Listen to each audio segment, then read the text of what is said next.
Kita memperingati Isra Mi'raj di SMPN 2 Jombang tahun 2022. Allahu ahad, Allahus samad, lam yalid wa lam yulad wa lam yakul lahu kufuwan ahad. Bismillahirrahmanirrahim. Qul huwallahu ahad, Allahus samad, lam yalid wa lam yulad wa lam yakul lahu kufuwan ahad. La ilaha illallah wallahu akbar. Sahbihi wa man tabi'ahum ila yaumiddin min ahli tuqa wal wafa. Amma ba'du, faya ayyuhal hadirun, usikum wa nafsi bitaqwallahi faqad fazal muttaqun. Alam fisika yang bisa kita indra ini, perjalanan Rasulullah dari Masjidil Haram menuju ke Masjidil Aqsa itu adalah alam nasut. Jaraknya berapa Masjidil Haram ke Masjidil Aqsa? Jaraknya adalah 1200 km. Nek gak ngandel engko ukuran dhewe gawe Google Map. Iso? Ya kudu iso. Mang nomor 1 tadi alam apa? Alam nasut adalah alam fisika, alam indrawi yang bisa kita lihat ini. Yang kedua adalah alam malakut. Rasulullah Shallallahu Alaihi Wasallam sesampai di Masjidil Aqsa, beliau tidak berhenti di situ, tapi beliau diteruskan ditemani oleh malaikat Jibril naik ke Sidratil Muntaha lewat langit lapis 1, langit kedua, langit ketiga, keempat dan keenam. Di situ Rasulullah berhenti. Di situ Rasulullah bertemu. Di situ Rasulullah berhenti di sebuah tempat yang namanya Sidratil Muntaha. Ada yang mengatakan Sidratil Muntaha itu apa sih Sidratil Muntaha itu apa ya? Sidratil Muntaha itu pohon, anak-anak. Pernah mendengar pohon sidr? Di dalam surat Waqiah ada ya? Ada di dalam surat Al-Waqiah. Pohon sidr itu adalah pohon bidara. Wah, Allah dikandani kok Allah. Pohon sidr itu ada di langit yang ke-6. Akarnya, pangkalnya ada di sana, dan ranting-rantingnya, buah-buahnya, daun-daunnya ada di langit yang ke-7. Saking besarnya itu. Satu pohonnya, satu daunnya, Rasulullah menjelaskan di dalam sebuah hadis, satu daunnya Sidratil Muntaha itu cukup untuk menaungi seluruh alam ini. Bayangkan. Rasulullah berhenti di situ, di Sidratil Muntaha, kemudian sama Jibril, wahai Muhammad, kekasih Allah, saya hanya bisa mengantar sampean sampai di sini. Loh, nggak bisa dong, Bril. Kita kan friend sejak dari dunia tadi. Masa untuk melanjutkan kamu harus berhenti? Nggak bisa. Kamu harus ikut. Nggak bisa.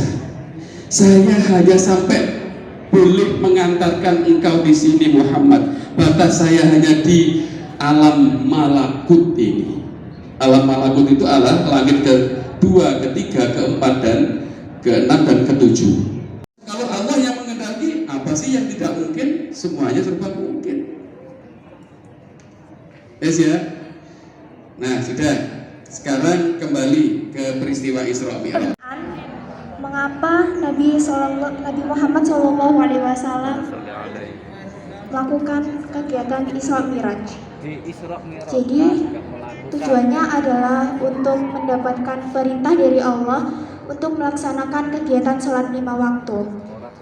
Awalnya adalah Rasulullah mendapatkan perintah untuk melaksanakan sholat 50 waktu, tetapi karena ada beberapa perintah dari saran dari Nabi juga, Nabi Musa, jadi akhirnya mendapatkan perintah dari Allah, mendapatkan perintah sholat 5 waktu.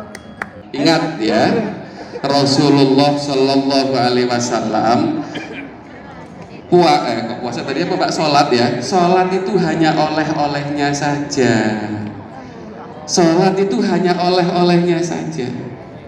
Rasulullah Shallallahu Alaihi Wasallam di Isra Mi'rajkan itu ada tujuannya, ada di surat Al-Isra ayat 1 yang saya baca tadi.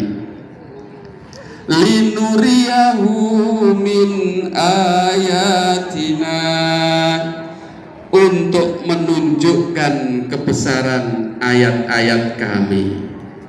Jadi Rasulullah diisrakan itu Rasulullah diajak rekreasi, dijak tulin nabi Gusti Allah. Kenapa? Karena pada saat itu tahun ke-10 kenabian atau tahun 619 sampai 20 itu terjadi yang namanya Amul Huzni.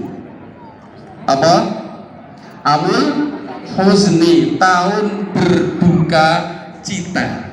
Bagaimana Rasulullah tidak berduka cita? Tahun 10 itu istri tercintanya yang pertama yaitu Sayyidatina Sapa? Istri Rasulullah yang pertama Aminah ta Fatimah. Ayo, Aminah ta Fatimah?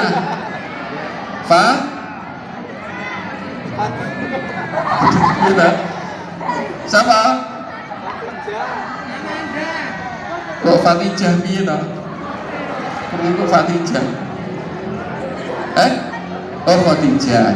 Istri Rasulullah Shallallahu Alaihi Wasallam, pendukung dakwah beliau, yang mensupport beliau, tidak hanya hartanya, tidak hanya, semuanya dihibahkan untuk Rasulullah, dakwahnya Rasulullah. Beliau meninggal dunia.